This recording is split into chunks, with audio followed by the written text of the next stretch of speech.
composite for environment, electronics and energy application, metal intermetallic based high temperature in situ composites, structure and properties correlation of nanoparticles. He is currently working as assistant professor in IIT Kharagpur, West Bengal. He did his BTech in materials and metallurgical and materials engineering from NIT Durgapur. His PhD in materials engineering from IISc Bangalore. He had worked as a research associate in IISc Bangalore and also as a research scientist in material science and nano engineering in Rice University, Houston, USA. After that, he has also worked as assistant professor in IIT Gandhinagar, then currently working as an assistant professor in IIT Kharagpur. And he is having high publications in very high impact factor journals also. So we welcome you, sir, to CPET Chandrapur. So I request our director head, Avni Kumar Joshi, sir, to welcome the guest for this session with a small token of memento from our.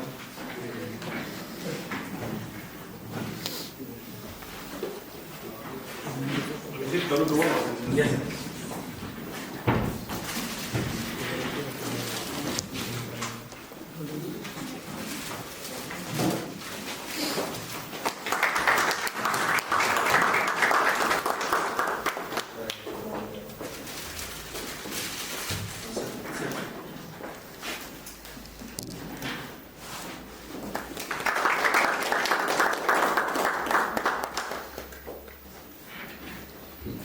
Also, with us we are having Dr. Shekhar, sir, working as an associate professor in IGNTU, Amarkantak.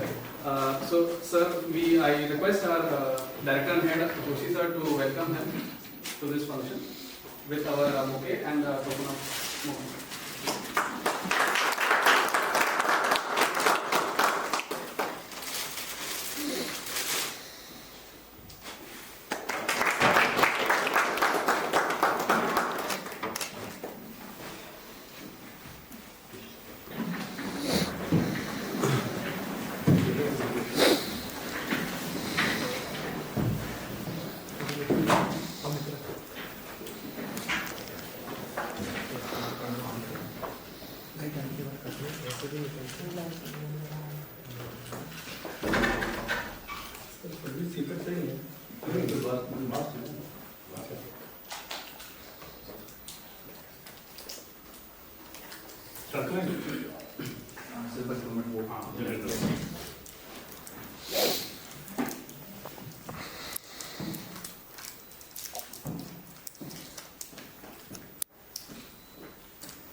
Good morning, sir.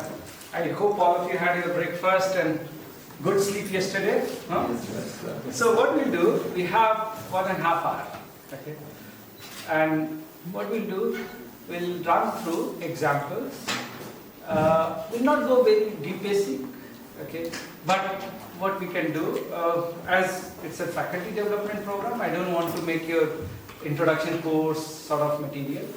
But I have collected things from research and more specific what we are doing. Okay, in a short time, like 1.5 hours, it's difficult to go back to other literature and start from scratch and build it. Rather, what I'm going to do, I'm going to show you more like catalog. When you go to a place, you want to see what are the possibilities, right? But that doesn't stop you asking the fundamental how it starts. We will wait, take 1 or 2 minutes and discuss that as well. Okay? So, if you have any problem, if you get lost somewhere in between, please, you can just raise your hand or just ask. We'll go a little slow. We have time till lunch, we'll try to spend, or whatever 1.5 hours, we'll try to do that. So, I'm Shekhar Tiwari, and I'm going to talk about building porous structures. And we'll talk about why we need porous structure, what is excitement, why we need that in a moment. Quickly, this is our research group. The name of the research group is Nano Engineering. The idea of the research group is to get students from different part of the country and from different discipline. Currently we are in metallurgical and materials engineering department, but we do accommodate students from all different disciplines. So that the advantage is diversity brings innovation. Okay, and this is universal. If you have only similar mindset people or similar background people, they are going to think in a similar way. But if you bring people from diverse thought or diverse culture or mindset, then what happens? They integrate together. If they integrate well, they can bring new concept, new ideas and new breakthrough. So we do maintain that diversity in mind. And before I forget, we are thankful to all national and international funding agencies who generally they believe in our crazy ideas and thoughts and they fund us. And last but not the least, all my collaborators. Now this is something which everywhere people have to start learning, especially in scientific community, to collaborate. Nothing is complete. Okay? And just to give you a quick, and I'm sure those of you who are in this business for quite some time, let's understand the science, how it has evolved. In 90s, when X-ray was generated by Bragg, Rutherford was doing experiment, Newton was looking at gravity, those were the era where science was more individualistic. What it means? Newton was not sitting with his wife and friends in the garden, right? He was sitting alone and looking at gravity, right? When Bragg was doing experiment, he was in his lab alone with his student, right? That was a generation where science was individualistic. Then the era came of 50s, where people started building equipments. X-ray was made, microscope was made, and all different machine was made. That's the era where people started thinking science means instrumentation. Oh, MIT has a new instrument, and they are going to produce science, and rest of the world is going to follow. From 1950 to 1990s was the era where if you have an instrument, you do science. If you don't have an instrument, you don't do science. That was the mindset. But then the era of 90s to 2005 came, where all those equipments, it can be Raman spectroscopy, FTIR, all these lab scale instruments got commercialized. And companies took over. Now once the company took over, they started making it multiple. Now, Josiki, we just started, huh? Please, no problem. No problem. So what started happening, when this instrument got commercialized, everyone can buy the equipment.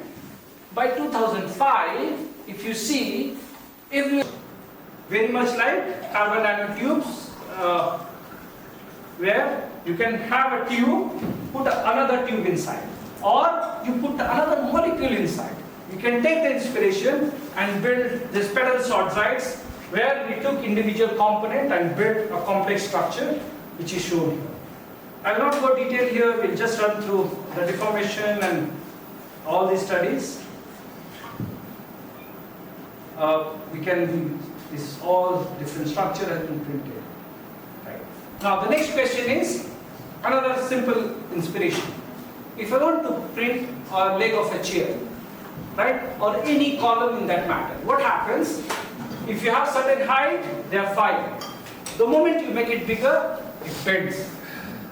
And that is decided by Euler's relation, where he says after certain length to D ratio, you should not exceed. But the question is, you'll have column fail and so on, but in nature, this guy, which is bamboo, it stays back. And what is the reason? Why your column after certain height bend, whereas bamboo, it remains steady till very high height. With this inspiration, then you look at the section of bamboo. What do you see? If you cut through a bamboo, you will see a different hierarchical structure. This is the SEM image where you see it's a different diameter which is all across. That's one of the interesting reasons where your bamboo can stay. We took this inspiration and printed a structure with a different diameter inside, which is not possible by any other method. And Once we do that, we did mechanical testing, just cut down short. You see here, the normal cylinder can bend, but if it's porous, it doesn't. Not just porous, hierarchical structure in spinal column. So now someone comes and say, can you make a leg of your chair bigger, which doesn't bend? Answer is yes, if you do it right. Clear? So I'm not going to go detail. Okay, the last beautiful structure. This structure here is designed by a mathematician. And he's never measured. He built the structure which you section, this is how they look like. And you see here you have a porous and rest is side, you have a different pattern. This guy was very smart. He created this structure with a minimum solid structure, maximum porosity without harming the load bearing capability. And beautifully we can engineer even the surfaces and we can get different properties, different mechanical resistance. This is a work which we have 3D printed cement here. I'm not going to go detail of cement. We 3D print cement structure which came as cover page, you can read about it. We can 3D print nanomaterials. And this is where it's very important if you're talking about powder material. So far we talked about FDM based, means you make a polymer, extrude them and print it. Now the question is, if you make nanomaterials, how you handle them? First, you can't see them with your naked eye, right? Plus, controlling them is difficult. What we came up with, a very interesting printing method is called direct ink printing. What is direct ink printing? You take a nanomaterials or any material and make an ink, right? Now think of, do you think this method is new for Indians? Answer is no. When you do mehndi, right? Yes. What do? Think of how the whole thing of mehndi came in. You take a paste, put it in a plastic, cut the tape and press it, right? It's all over in India, right? We just took the same inspiration. Rather than a person doing it, we connect this to a robotic arm and we control the pressure. If you see, the first time if you do mehndi, what will happen? You can't create complex shape because your hand is not trained. And the trained person knows exactly how much pressure has to build and they know the nozzle diameter. So what are the parameters you have to control? Nozzle diameter, pressure, Direction. speed, and the rheology of mehndi. Paste of mehndi, right? If you don't do grind it right, what will happen? You don't get the right pattern, it will flow. Now, the interesting part of this direct ink printing is, you can print anything. All the way mehndi to cake, to nanomaterials, you can do all this, and you have to control these three parameters. Okay? Now, I'm not going to go very detailed. I have one example where I'll show how we control that. But here, just bear with me. What we did, we created graphene ink, which is carbon. Graphene is nothing but graphitic particles which are grinded into fine. Okay?